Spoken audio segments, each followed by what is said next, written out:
কে দেয় কার মাথায় টুপি, বলি কে কাকে দিচ্ছে ফাঁকি, কে চোর আর কে যে সাধু, আসল কে যে মেকি। বলবে গোপাল ভাঁড়, বলবে গোপাল ভাঁড়, আসবে গোপাল ভাঁড়, বলবে গোপাল ভাঁড়। একটু মধু একটু তিতা, বাস্তবটা গল্পে গাথা, পাঁচমিশালি রঙ্গ নিয়ে হাসির উপহার। হাজির গোপাল ভাঁড়, হাজির গোপাল ভাঁড়, সেই গোপাল ভাঁড়, বলবে গোপাল ভাঁড়। এমন চরিত্র বড়ই বিচিত্র, তালে ডোলে ডামা ডোলে দেখো শুধু নৃত্য। এমন চরিত্র, কান চেপে শোনো শুধু, মুখ বুঝে ভাবো শুধু, চোখ বুঝে দেখো শুধু। আসবে গোপাল ভাঁড়, বলবে গোপাল ভাঁড়, দেখবে গোপাল ভাঁড়, সেই গোপাল ভাঁড়, বলবে গোপাল ভাঁড়। হাজির গোপাল ভাঁড়, বলবে গোপাল ভাঁড়, হাজির গোপাল ভাঁড়।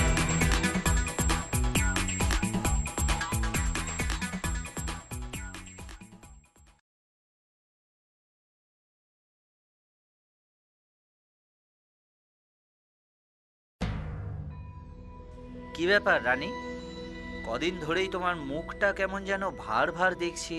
সাজগোজ খাওয়া দাওয়াতেও তেমন কোনো রুচি নেই। বলি শরীর টরীর খারাপ নাকি? না, শরীর খারাপ কেন হবে?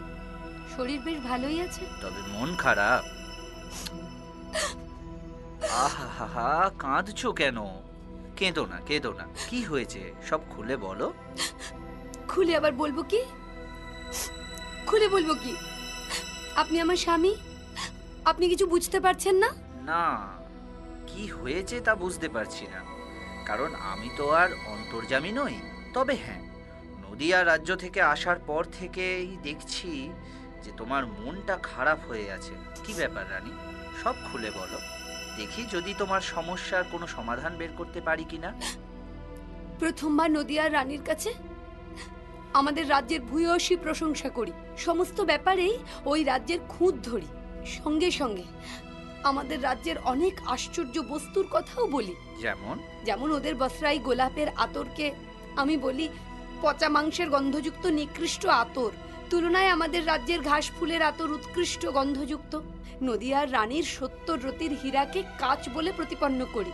উল্টো দিকে বলি আমার ১৪০ রতির হীরার দুলের কথা, যা থেকে রাত্রিকালেও সূর্যের আলোর মতো আলো নির্গত হয়।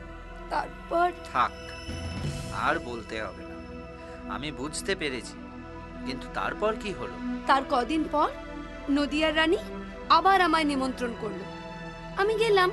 রানীর এক লোক আমায় কৌটো ভর্তি ঘুঁটের ছাই দেখালো, বলল এক সন্ন্যাসীর দেওয়া আশ্চর্য বস্তু, যার দিকে তাকিয়ে আমি যাকে দেখতে চাইবো তাকেই দেখতে পাবো, আর যদি দেখতে না পাই তাহলে আমি কুচুটে হিংসুটে। তাই বাধ্য হয়ে তোমায় বলতে হলো তুমি সব কিছু দেখতে পাচ্ছ? হ্যাঁ, বলতেই হবে, না হলে যে আমি কুচুটে হিংসুটে হয়ে যাব। আচ্ছা রানী, নদিয়ার সেই লোকটার নাম বলতে পারো? হ্যাঁ, কি বেশ যেন নাম, কৃষ্ণ, বিষ্ণু, বৈকুণ্ঠ, হরি, গোপাল, গোপাল গোপাল গোপাল গোপাল চন্দ্র। হ্যাঁ, বেশ মনে পড়েছে। লোকটা বলল তার নাম গোপাল চন্দ্র। বড়ই চিন্তার ব্যাপার। কেন, কি হয়েছে? প্রথমত, নদিয়ারাজ মুর্শিদাবাদের নবাবের বড়ই অনুগত।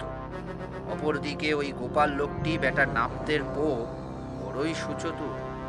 নদিয়ার রানী একেবারে কাঁটা দিয়ে কাঁটা তুলেছেন। তবে কি প্রতিশোধ নেবার আর কোনো উপায় নেই?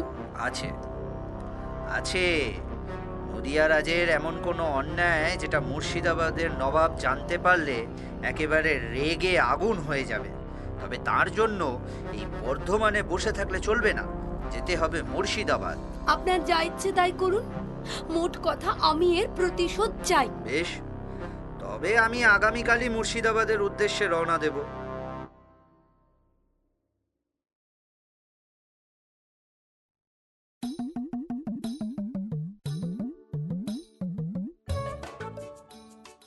আরে এসো এসো খাঞ্জা খা।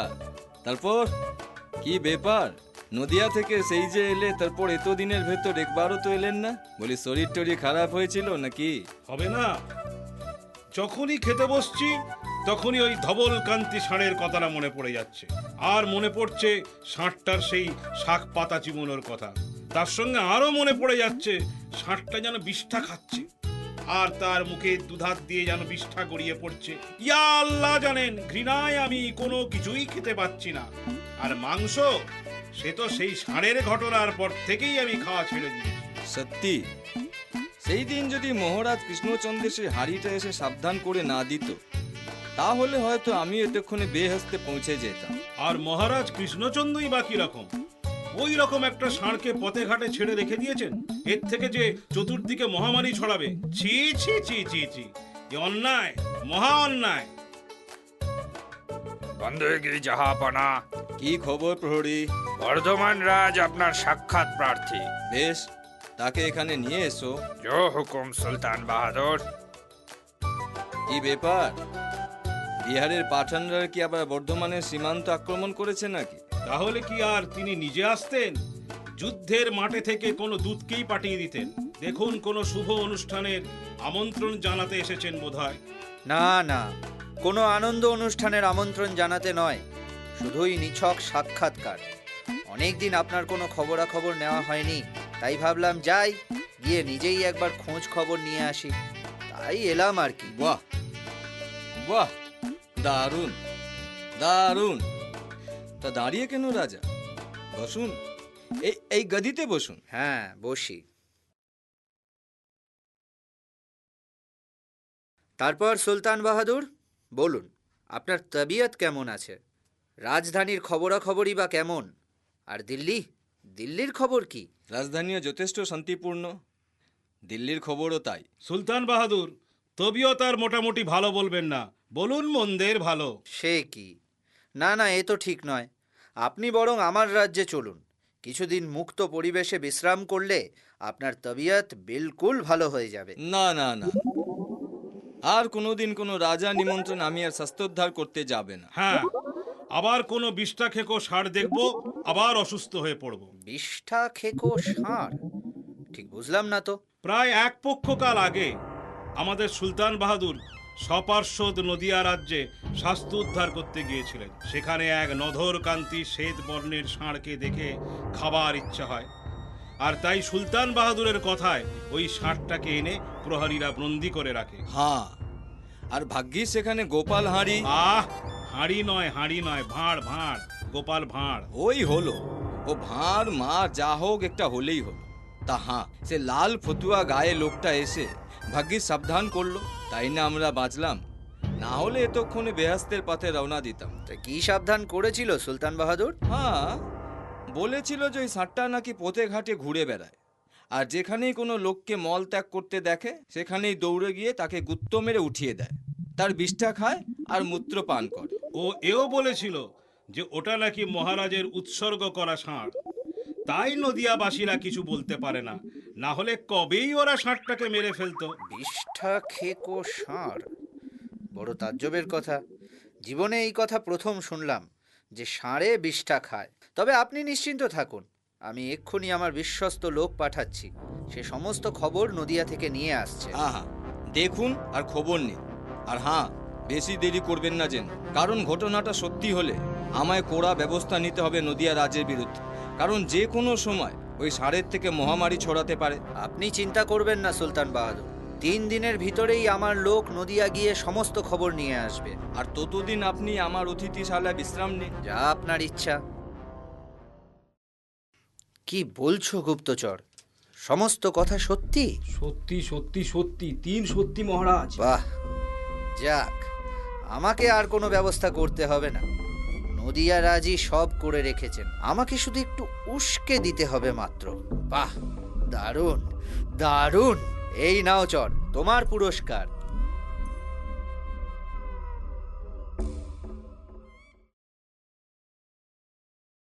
কি ব্যাপার বলো তো খাঁ, 3 দিন পূর্ণ হতে চলল, এদিকে বর্ধমানে রাজার তো কোনো খোঁজ খবর নেই। বলি সত্যি সত্যি নদিয়ায় চর পাঠিয়েছিল তো? হ্যাঁ হ্যাঁ, চর পাঠিয়েছিলাম, এবং চর এই কিছুক্ষণ আগেই নদিয়া থেকে সমস্ত খবর নিয়ে এসেছে। আর সেই খবর নিয়ে আমি আপনার কাছে এলাম।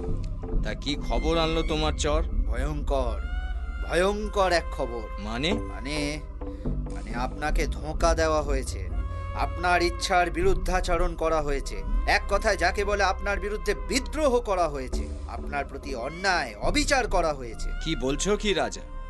আমি তো কিছুই বুঝতে পারছি না। দয়া করে একটু বুঝিয়ে বলবেন কি? বুঝিয়ে? হ্যাঁ বলবো, নিশ্চয়ই বলবো। প্রয়োজনে প্রমাণ চাইলে তাও দেব। এখন শুনুন তবে। কি বলছেন রাজা? মহারাজ কৃষ্ণচন্দ্র তলে তলে তো আমার সাথে ধাপ্পাবাজি? আমি এখনই সৈন্য সামন্ত নিয়ে নদিয়া রাজের বিরুদ্ধে যুদ্ধযাত্রা করব। যুদ্ধযাত্রা নয়, যুদ্ধযাত্রা নয়। ওনাকে অন্য উপায়ে জব্দ করুন। হাতে না মেরে ওনাকে ভাতে মারুন। হাতে না মেরে ভাতে মারা? এ ব্যাপারটা ঠিক বুঝতে পারলাম না তো। বুঝতে পারলেন না তো? বেশ, শুনুন তবে।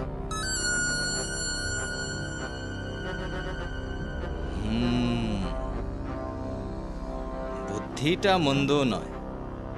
তাহলে আজই পত্র পাঠিয়ে দিই, কি বলো খাঞ্জা খাঁ? হ্যাঁ, শুভস্য শীঘ্রম।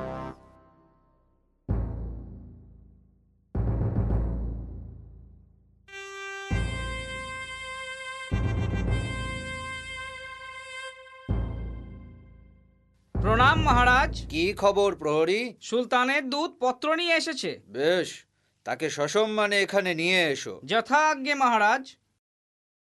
ওহ, আবার কেন সুলতানের দূত? মহারাজ, মনে হচ্ছে এবারে মাছ ধরার জন্য পত্র পাঠিয়েছেন।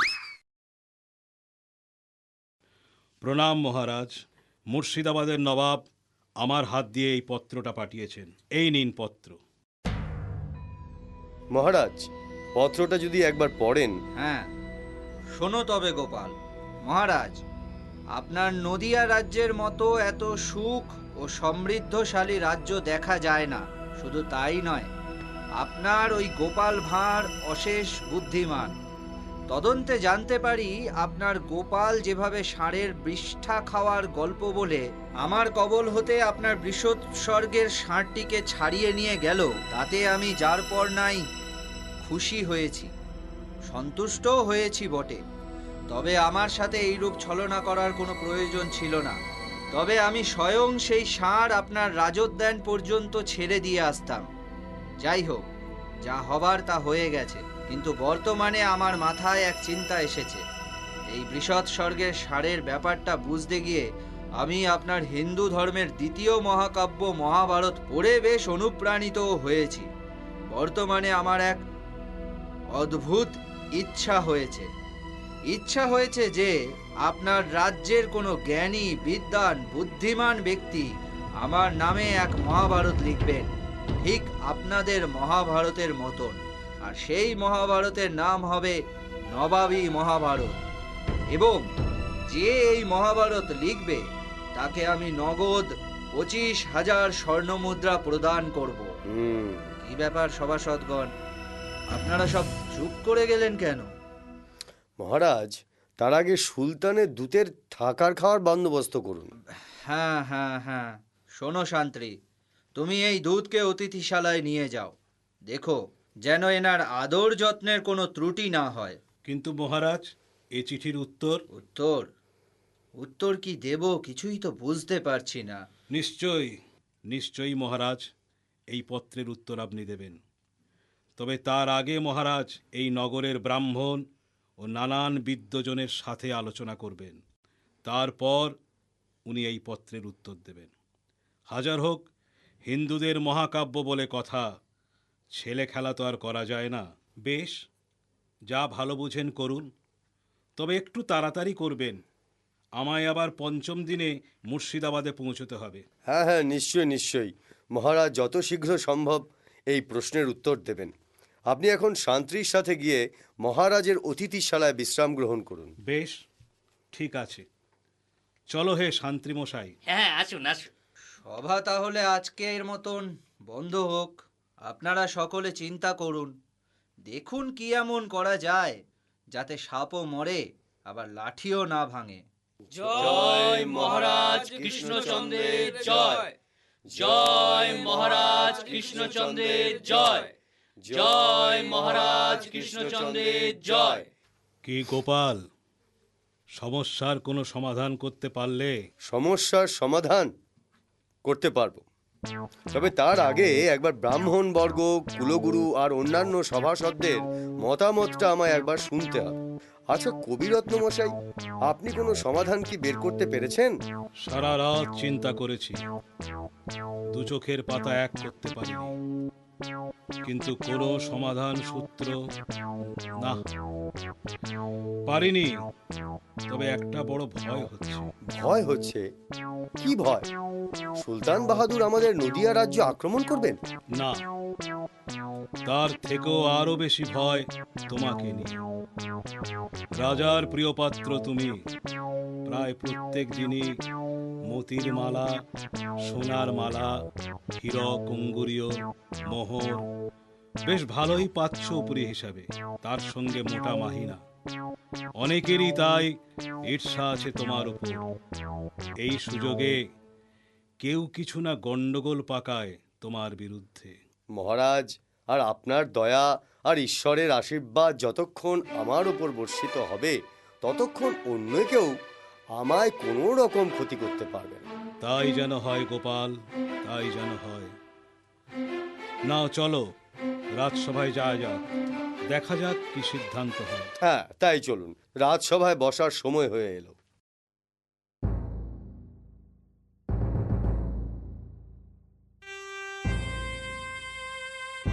সাবধান, মহারাজ কৃষ্ণচন্দ্র রাজসভায় প্রবেশ করছেন।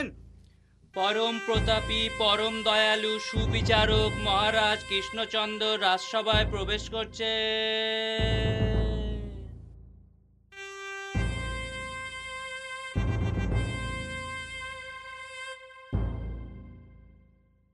কি ব্যাপার সভাসদগণ, আপনারা কোনো সিদ্ধান্তে আসতে পেরেছেন কি?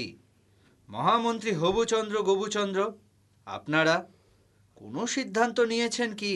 মহারাজ, মহাভারত হিন্দুদের একটি পরম পবিত্র মহাকাব্য, ধর্মগ্রন্থও বটে। কারণ এর সাথে শ্রীকৃষ্ণের কথা, শ্রীমদ্ ভগবদ্ গীতা আর স্বর্গের অনেক কথা জড়িত হয়ে আছে। তাই আমার মনে হয় এ ব্যাপারে ব্রাহ্মণদের মতামত নেওয়াটাই শ্রেয়। আর বাকি আপনারা, আপনাদেরও কি এই একই মত? হ্যাঁ হ্যাঁ, আমাদেরও সেই একই মত। একই গোপাল, কবিরত্ন, আপনারা চুপ করে কেন? মহারাজ, ব্রাহ্মণরা আগে তাদের মতামত জানাক, তারপর আমরা আমাদের মতামত দেব। হ্যাঁ মহারাজ, গোপাল ঠিকই বলেছে। বেশ, যা আপনাদের ইচ্ছা। ব্রাহ্মণবর্গ বলুন, আপনাদের মতামত কি? মহারাজ, এক মোল্লা আমাদের হিন্দু ধর্মের চূড়ান্ত অপমান করছে, আর আপনি এখন চুপ করে বসে আমাদের মতামত চাইছেন? ছি মহারাজ, ছি। এই মুহূর্তে আপনার করণীয় এই, ঘটনার প্রধান হোতাকে ধরে শাস্তি প্রদান, চূড়ান্ত শাস্তি প্রদান। আর তাও যে কোনো শাস্তি নয়, একেবারে জ্বলন্ত চিতায় জীবিত নিক্ষেপ। কিন্তু ঘটনার হোতাকে সেটা তো বলবেন। গোপাল, আপনার প্রিয় গোপাল ভাঁড়। হ্যাঁ মহারাজ, আমিও এ ব্যাপারে ব্রাহ্মণদের সাথে একমত। তবে ভালো এটাই হবে যে আপনি দোষ স্বীকার করে সুলতান বাহাদুরকে এক পত্র পাঠান, তার সাথে শাস্তি প্রদানের জন্য গোপালকেও তার হাতে সমর্পণ করুন। তাহলেই ব্যাস, সব ঝামেলা মিটে যাবে।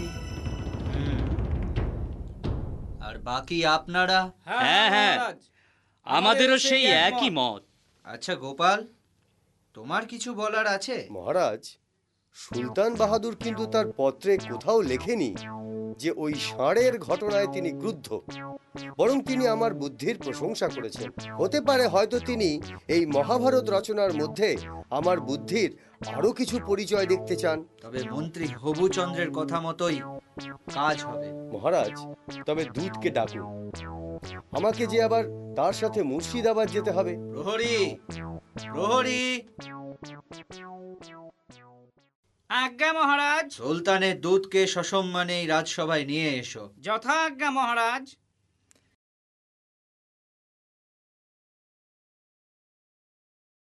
তুমি নবাবী মহাভারত লিখবে? আগে হ্যাঁ সুলতান বাহাদুর। কি বেশ নাম যেন কি, হাঁড়ি?